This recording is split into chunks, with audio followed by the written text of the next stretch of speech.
Hi, everyone. Good to see you guys. I'm your coach for today because for the coach for Unit Masters is actually not feeling so well today. So I'm just subbing for her. Good morning. Good to see everyone. So I'm calling in from Barcelona today. I'm at Avalanche Summit. And it's one of the big blockchain conferences. And in today's session, we are in week 2 of our Unit Masters program. So in today's session, we're having a look at the different blockchain ecosystems. I hope yesterday in the talk with Tracy, you learned a little bit about how does an investor look at the ecosystem. And today is our chance to go over the homework and discuss from a different perspective the many different incentives of stakeholders to be in the ecosystem. And then tomorrow we will have another mentor to speak about how to look at the blockchain ecosystem from a bird's perspective. So welcome everyone to the coaching session. The coaching sessions are actually the place for you guys to really speak. So that's why we'll put you into breakout groups so that you learn blockchain literacy, as we call it, like speak about different things so we get familiar with the different vocabulary on it. So let me share the screen to go over the assignments for this week. So you should be seeing my screen now with the study gang assignment to be discussed in today's session. And what we ask you to do is to set yourself a little timer, and no worries if you haven't had the time to do that, you can do that after our session. Then today you can just contribute by listening and supporting those who did the assignment. And then you do a quick internet research and answer the following, we call them guiding questions, because these questions are just nudges that are supposed to give you some inspiration how to search the ecosystem so that you become more fluent a bit faster. So first we wanted to ask you to, just one second. Hey guys. So we asked you to name like 3 examples of the different stakeholder groups that you picked. You cannot become an expert in everything within the short time period of the 6 weeks that we have Unit Masters. But what we think is you can develop decent kind of literacy over the different ecosystem groups. And then we asked you to look at, hey, what tasks or services do they provide for the ecosystem? And then if they generate any revenues, let's look at how they generate those revenues, because the way they generate revenue actually will inform us about their actions or their predicted actions. And what do you think will be their incentive to participate in the ecosystem? If they're, for example, a regulator, why do they actually participate in the blockchain ecosystem? What's their main focus? And then understanding their why and their what will help us understand better their next moves and the steps and predict the market movements and the next innovations.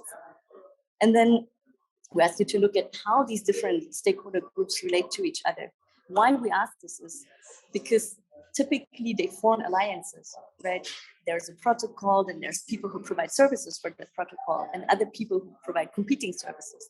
And then there's people who basically build on top of each other's services. So at the end, hopefully after the end of our 6 weeks also, because you did this kind of analysis over the different blockchain ecosystems, you will be able to understand from upstream to downstream what is basically the incentive and the motivation behind all these kinds of stakeholder groups to form what we call the blockchain ecosystem.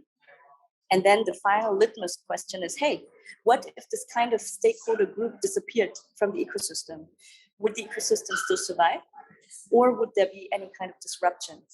And there's no right or wrong answer to any of these questions, because typically it's dynamic.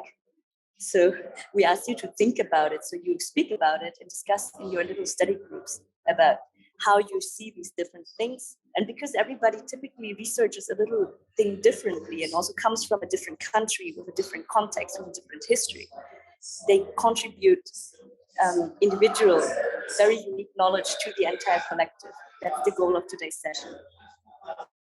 And yeah, the different ecosystem groups, there is more groups, but we basically tasked, like we gave you a list of the most important ones, are like the cryptocurrency exchanges, then the wallets, then the custodians, validators or miners, news and media, the regulators, investors, payment services, and dApps. And then there's media and so on and so forth. So there are many, many different stakeholder groups. And your task is just in your little breakout groups now to come together and pick like one or two and discuss a few big names that you found across your research, and then also to discuss what are they actually doing, what is their interest in the ecosystem, how do they generate revenue. And that's about it for today's session. We can put you into little breakout groups and can give you a little bit of time to discuss all these things. Oh, the trainer's name. My name is Thy-Diep. I'm a co-founder at Unit Network. And we developed Unit Masters because we wanted you guys to be able to onboard the ecosystem as soon as possible. And some good news also is a few days ago, our decentralized exchange on Unit Network went live. So this is also some more reason for us to be very excited about it. So I can speak for our group since nobody else is jumping in. So I actually came in late, but it sounded like we were talking about regulation. And so we ended up speaking about regulation and referencing back to the comments that we heard yesterday, that the reason Zug is really becoming the center is because Switzerland got ahead on embracing regulation and creating the certainty for businesses to have a place to go where they could not have to worry about what's going to change and what's going to happen. There weren't going to be any rugs pulled out from under them. They could actually get somewhere and do business without worrying about the regulators. So. Yeah, thanks. So when people typically think about regulation, they think of it in a very negative way, right? But actually, if you play regulation well and you're ahead of the curve, you're creating a competitive advantage for those who are building in your territory of regulation. And because Switzerland was, and Zug in particular, was one of the early movers in the space, what is happening now is most of the foundations that you will see that are running these big blockchain protocols are based in Zug. And because there's certainty about certain ways that the government will enforce their different frameworks of thinking. So that's good. Thank you very much for sharing your discussion. Maybe we can hear one sharing about exchanges. Did anybody speak about the role of exchanges in the crypto ecosystem? And please raise your hands. Yes, I can talk about that. Marco, yeah, please. So we talked about the difference between centralized and decentralized exchange. So we were wondering about that. So the centralized is okay. It's like a stockbroker. So he has the custody of the tokens that you have, and he holds the key of your wallet. So you can have everything with them, and they will be the ones exchanging from one token to another. On a decentralized exchange, we figured out that like the example was Uniswap. So they have their own token, and that token is a reference between the other tokens. So when I buy something, I can hold their tokens, and once I have their tokens, I'm part of the decentralized exchange operation. So when they do these exchanges between, let's say, Bitcoin and Ethereum, I am part of the Uniswap decentralized group that earns something when this exchanges are happening. So I don't know if I'm right or not, but a lot of bit of confusion here. But this is what discussed about. That was the summary at the end of the session. Yeah, thank you so much. So exactly, what is the role of an exchange? So typically when you want to buy cryptocurrency, you can have different options, right? You can buy it either directly from the protocol itself. You can buy it if the project is already bigger on an exchange. And there's different ways of exchange. Marco already mentioned there's the centralized exchange. Maybe you can find the big names are like Coinbase or Binance or Kraken. In the US, maybe crypto.com. A big name. So when you basically think of an exchange, hopefully by the end of the 6 weeks program, when you read a name, you kind of know, oh, this is an exchange. Oh, this is the exchange that is dominant in this territory. So for example, if you're in the African market, I think one of the biggest exchanges there is Binance. When you're in the American market, one of the biggest exchanges there is FTX. And then you kind of know, oh, when you're reading the name, oh, this is a centralized exchange. What is their business model? They make money every time somebody trades. on their platform, for example. When you then read names such as Uniswap or PancakeSwap or SushiSwap or whatever, typically they end with swap. Then you kind of have in your head, oh, this is a decentralized exchange. Their business model is slightly different. And hopefully by the end of 6 weeks, you kind of know these subtle differences. And when you read something in the news, you kind of link it back to the stakeholder map that we have. So thank you very much, Marco. We will go back now to the breakout rooms, and Zach will open up for another 8 minutes, Zach. And then you have time to go over the different stakeholder groups. So, you know, most of the students in unit masters, they do unit masters several times for the reason that within unit masters, like 6 weeks is a very, very short time. And sometimes you need more time to understand all these different stakeholder ecosystem players. You need more time than 6 weeks, and that's fine. So you can always come back and repeat until you feel like, wow, now I really understand the different ecosystem dynamics. So don't worry at all. We are only in week 2 and you still have like 4.5 full. Welcome back, everyone. Now we come to the wrap up of our session. We hope you had the chance in the breakout groups to speak about the different stakeholders. And it's really super important just that you raise your voice and get used to speaking about these maybe a little bit complex topics at the moment. And the more you speak, the more familiar you get with the subject.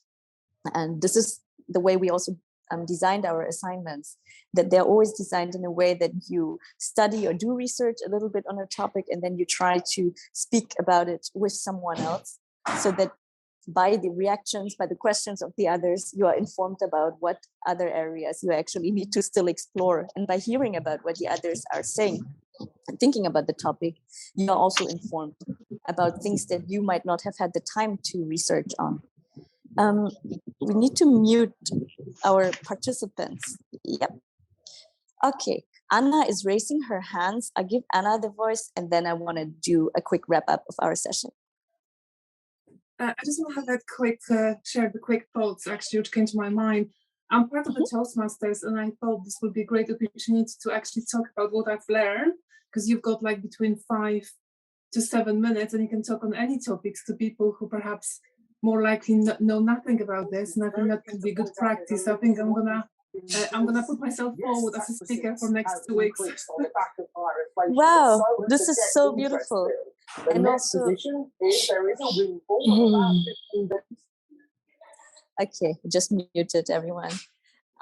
It's also good to use the study groups that you guys have built, because they are there exactly for that extra space to practice in a very safe environment. And it's good to also look into structures such as Toastmasters. That's really, really cool.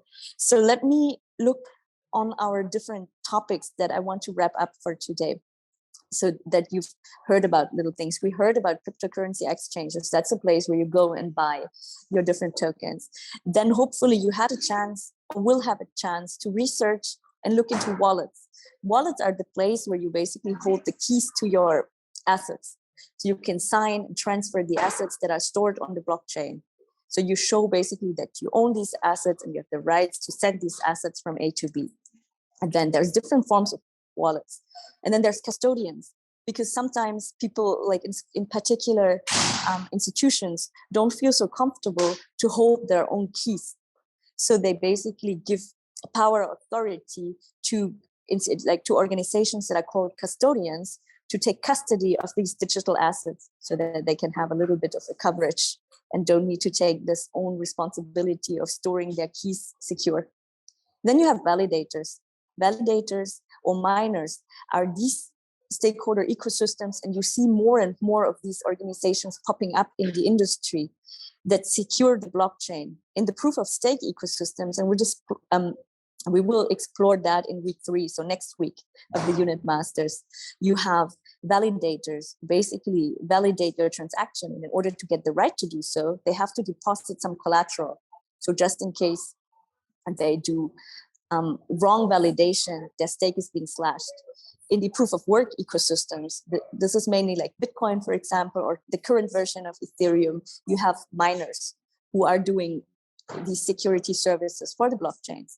And then you have different news and media outlets. The most common one, for example, in the global crypto world are Cointelegraph, for example, CoinDesk, typically something with coin.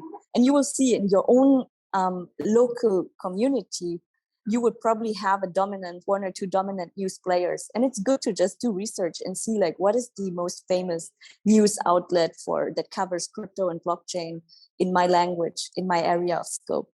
And then we have regulators, we have international bodies that look at this typically by region, by geographic region.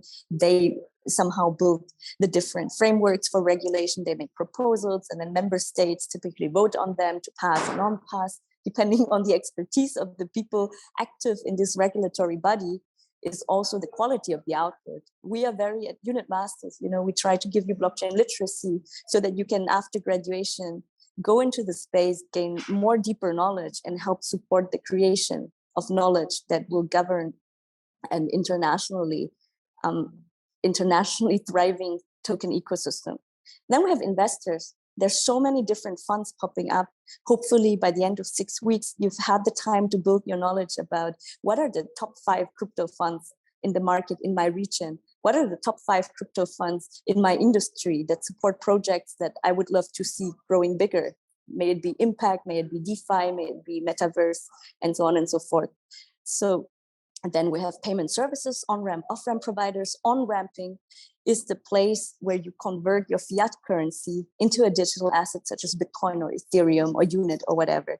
There's a few players on the market, more and more players are coming. Big names would be something like MoonPay, Ramp.network, all the exchanges, the centralized exchanges typically offer on-ramp services. So these are conversion services. And off-ramping is like when you want to cash out in your fiat currency dollars or Swiss francs or euros and so on. You have Bitcoin and you want to turn them back into euros to pay for your rent. So you need an off-ramp provider. Typically, the exchanges today provide the services, they charge a fee for that, but there are more and more services coming up. And the good news is that you still have the chance nowadays to contribute to any of these different services. We're so early in the industry that once you kind of understand what are these different ecosystems and these different ecosystems, you can actually go and build your own contribution to the ecosystem. Metamask is for the wallets, exactly. Bernhard is already saying that. So wallets, there are typically different types of wallets, and your task within the next few weeks is to figure out in which way are they different from each other, and which one do you want to use for your personal preference. Every ecosystem has a different wallet, and companies such as Metamask come from places like Consensus that just raised $450 million US. So the ecosystem is growing like crazy at the moment. I see, just let me check the chat a little bit. Would community leader for an ecosystem of Unit.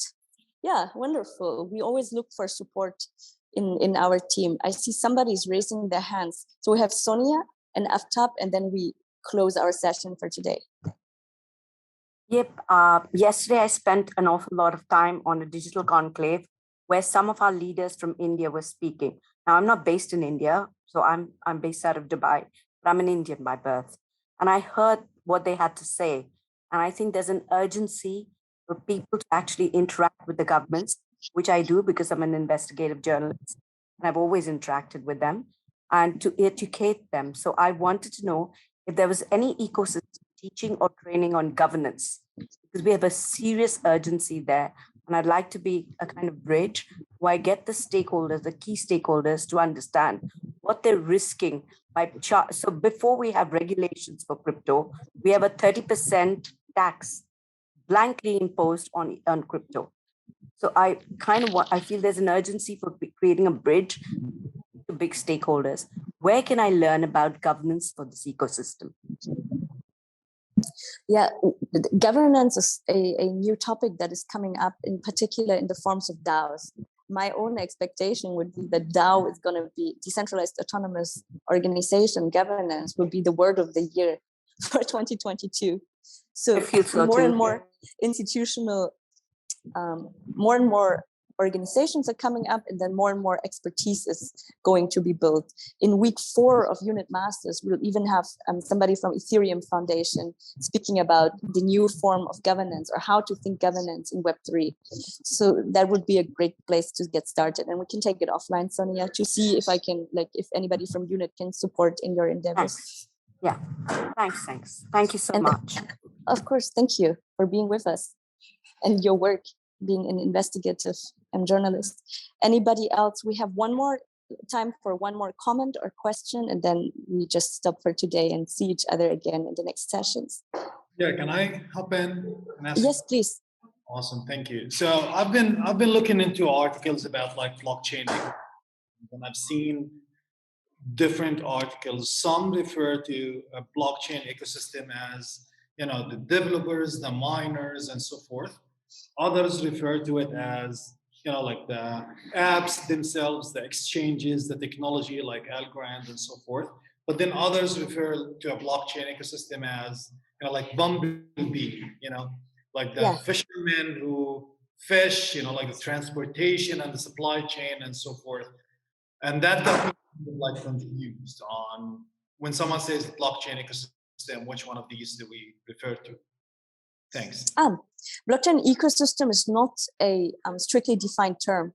So the way we define ecosystem in Unit Network is everybody who contributes in some function into the thriving of an economy, of the token economy.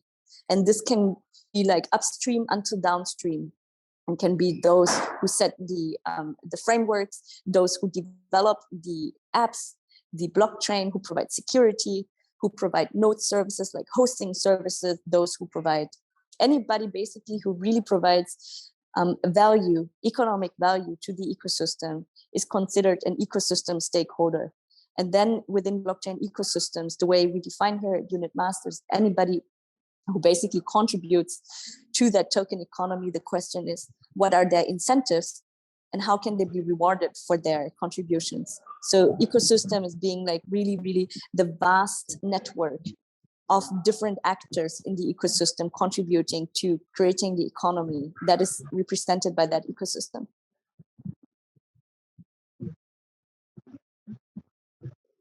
Well, I think that's it for today's session. We have 4 more coaching sessions, and every week we go a bit deeper into the ecosystem. So don't worry at all when you feel like, wow, I'm so overwhelmed, because this is also new to me. It does take a little bit of time to understand the vastness of this ecosystem, to understand the different vocabulary, the different terminology. Every week we bring you 2 mentors who are like actors in the ecosystem from different stakeholder groups, so that you can get a very rich view, because the ecosystem is not made by one single group or one single person, but by a bunch of different groups with different and sometimes conflicting interests. And it's very interesting to understand what drives their motivations, what drives their perspectives, and then make your own view. This is the target at Unit Masters, that you become literate and then you keep your critical thinking and you make your own decisions for yourself based on the best information that you researched during the 6 weeks. So thank you very much for being with us, and hopefully see you again tomorrow in our live speaker session with Nitin. Yeah, any questions and so on, you can always reach us in the Telegram students chat. And bring your friends to the mentor sessions if you like. We're only in week 2, so they can still on board. Bye, everyone. Good to see you. Bye. Bye. Bye-bye. Bye. Bye. Thank you.